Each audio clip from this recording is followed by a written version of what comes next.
Nanawagan po si Congresswoman Lani Mercado Revilla ng pangunawa at respeto sa due process ngayong gumugulong na ang kaso laban sa kanyang asawang si dating Senador Bong Revilla. Kagabi, pinauwi mula sa kulungan ang mga gadget at ang mga hindi otorisadong damit ni Revilla. Saksi, si Mariz Umali. Sa ikalawang araw ng pagkakakulong ni dating Senador Bong Revilla, dumalaw kaninang hapon ang mga anak niya sina Congressman Jolo at Brian Revilla, pati si Gianna. Dumating din ang kapatid ng dating senador na si dating Antipolo Mayor Andrea Bautista Henares. Bago mag-alas 5 ng hapon, lumabas din sila pero hindi na sila nagbigay ng komento. Kumusta lang po si Senator? No comment. Naman kami. Kumusta lang po si Senator?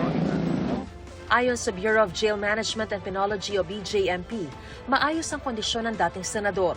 Pagtitiyak nila, walang VIP treatment. Pare-pareho ang pagkain ng mga preso.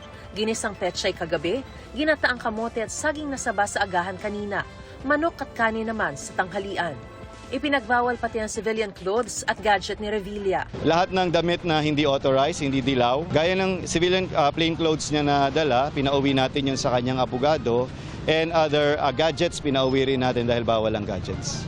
Pareho ang visiting hours sa kanya, 1 p.m. to 5 p.m. tuwing Martes hanggang Biyernes at 8 to 5 tuwing Sabado at Linggo. May 24/7 access naman ang kanyang mga abogado, doktor at spiritual advisor alinsunod sa batas. Sa isang Facebook post, nanawagan ng pangunawa at respeto sa due process ang asawa ni Revilla na si Cavite 2nd District Representative Lani Mercado Revilla. Umaasa raw sila sa patas at makatarungang resolusyon.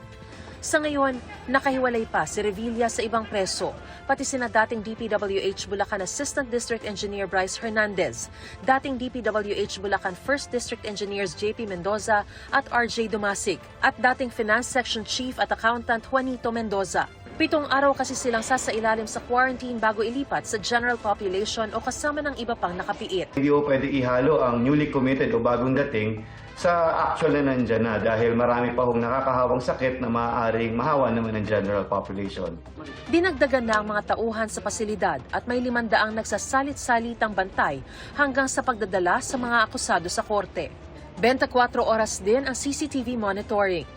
Nakapagpiyansa sa kasong graft si Revilla, pero non-bailable ang kasong malversation of public funds through falsification of public documents, kaugnay sa umunoy 92.8 million peso ghost flood control project sa Pandi, Bulacan.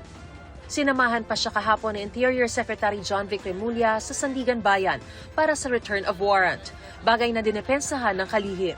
The law is the law. There are no special favors. I have to do my job. So sabi ko, ako na maghahatid sa'yo. Si Sen Bong naman voluntarily na nag-surrender. At pagdating doon, ayun na yun. That is the end.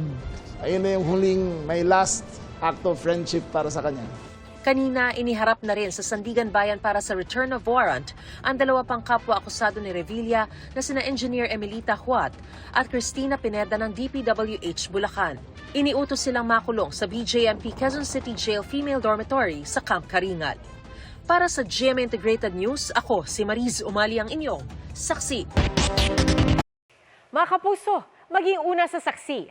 Mag-subscribe sa GMA Integrated News sa YouTube para sa iba't ibang balita.